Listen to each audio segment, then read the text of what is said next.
right, guys.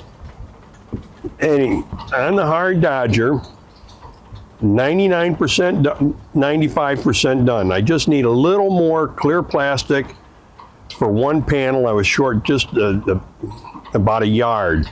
So I got that coming, but other than that, I'm really happy with the way this turned out. And, you know, let's talk a little bit about hard Dodger versus the canvas Dodgers. Well, when I got this boat, what, 10, 11 years ago, it had a Dodger on it, you know, the canvas Dodger with the stainless steel pipes, and it wasn't in great shape, but it was functional. You really couldn't see out the front, so 90% of the time I just had it rolled up anyway. And I looked at and thought about a hard Dodger, what it would cost to make it and how hard it would be, and so I watched a few videos on it and stuff, and then finally I decided, hey, I'm going to go ahead and do the hard Dodger. One of the two reasons. One, just the cost of it. You know, to have a new Dodger made with canvas and isinglass type of thing, you know, it's $2,000 to $3,000. And now I've done a couple of hard Dodgers on this boat. The first one I did, I really didn't like it much at all. It didn't last very long. I didn't do a very good job on it. But they're costing me about $200, $250 total for everything. Now, my first one probably cost me about $300 because I used more fiberglass and more epoxy with it.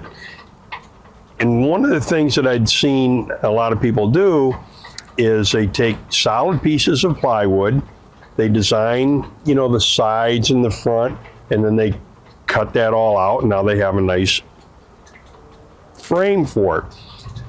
Well, to me, that kind of seemed like a waste of plywood and wood to cut that out. So what I've done on all of them is cut the sides out, and I've just used pieces of scrap plywood that I had around, cut them into strips, and then I fiberglass or epoxied all of them, you know, to water seal them. And then I start putting it together with the design. Now my second design, it was way too low. You could barely see out the front, and the slope on it was like this. It was very boxy. You can see here how boxy it is.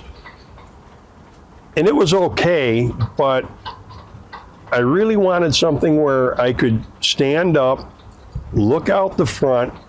Oh, and the other thing with the second one is I did use plywood on the top of it, and even though I put braces in there and I epoxied it and fiberglassed it, it still warped a little bit, so now I was pooling water. So those were some of the things behind wanting to redo the Dodger. The other thing about having a hard Dodger is that it'll last a lot longer than the cloth one, or canvas, whatever you're going to call it.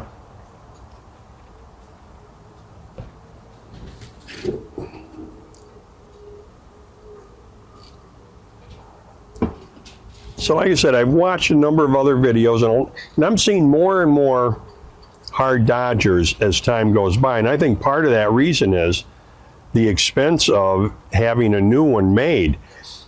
And it's not that difficult to do the hard Dodger. You just have to, it takes a little bit of time, takes a little bit of work. Now, I'm not much of a craftsman, so it takes me longer, and I've got, maybe I need to redo a few things here and there. But the structure is sound, and it's very usable. Now, on these Dodgers, I wasn't trying to make them strong enough to where I could stand on them or sit on them.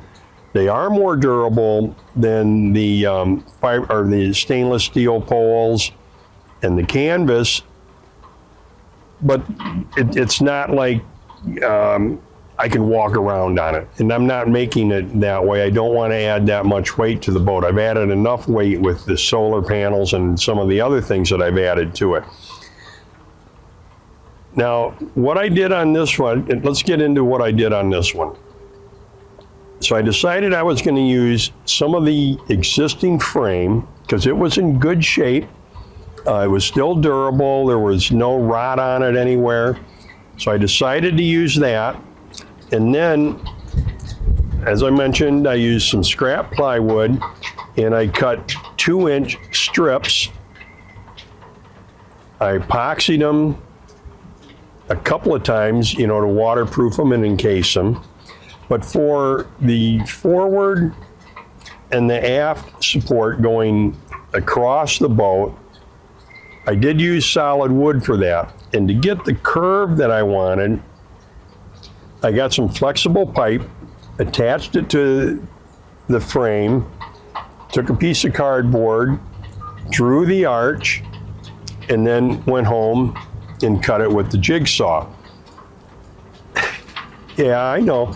It didn't turn out quite like I wanted it to. It's a friendly kind of one. It waves a little bit.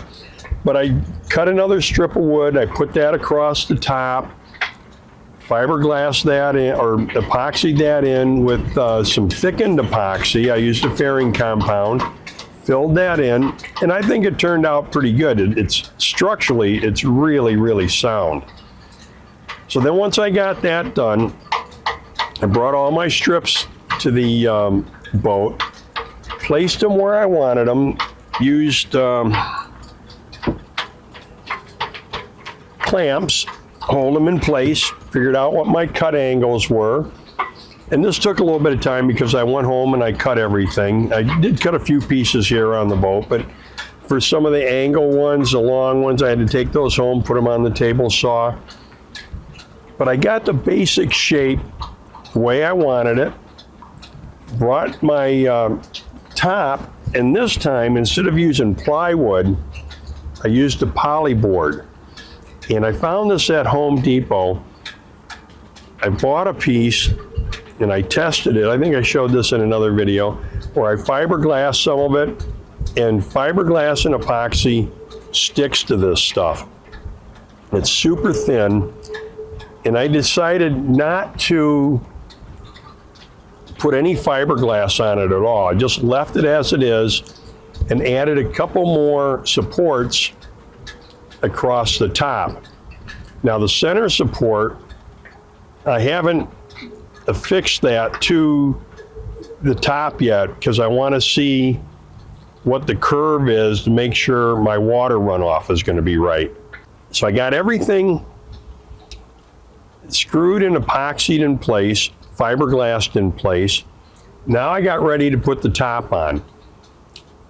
It would have been a lot easier and a lot cleaner and neater if I had someone to help me.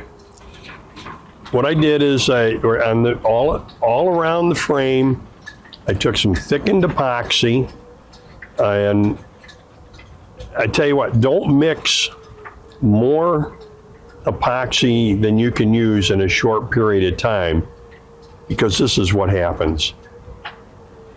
Not good. Anyway, so I got all my epoxy ready, went around, put a bead of it across all of the frame, lifted the top up, set it on the frame, pressed it down, clamped it so that it would all dry together, and it really went on easy. I do have a few marks here and there where the wind caught it a little bit and it dragged across some of the thickened epoxy. I cleaned that up the best I could. But I clamped that, let it sit for a day, came back, made some more thickened epoxy.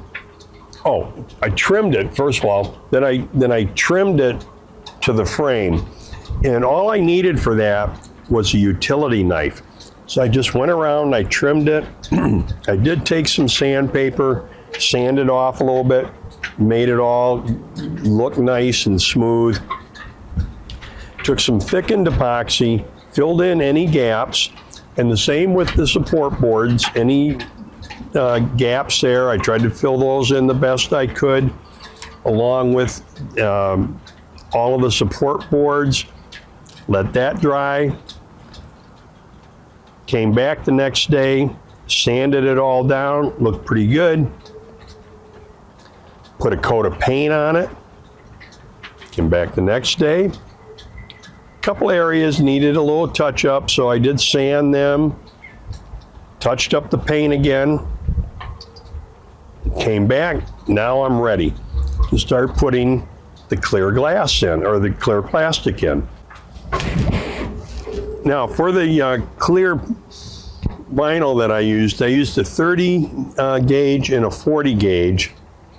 I had some 30 gauge left from the last project, and that was all right.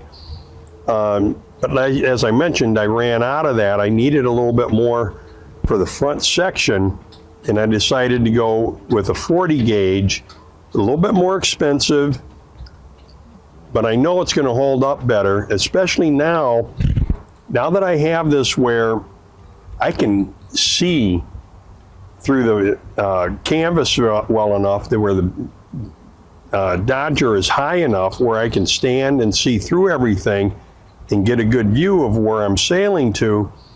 I want to make sure that that front canvas is easy to clean and stays clean. And with the heavier gauge, I think it's going to be easier to clean it. The 30 gauge, it's okay, but it is pretty flexible and soft.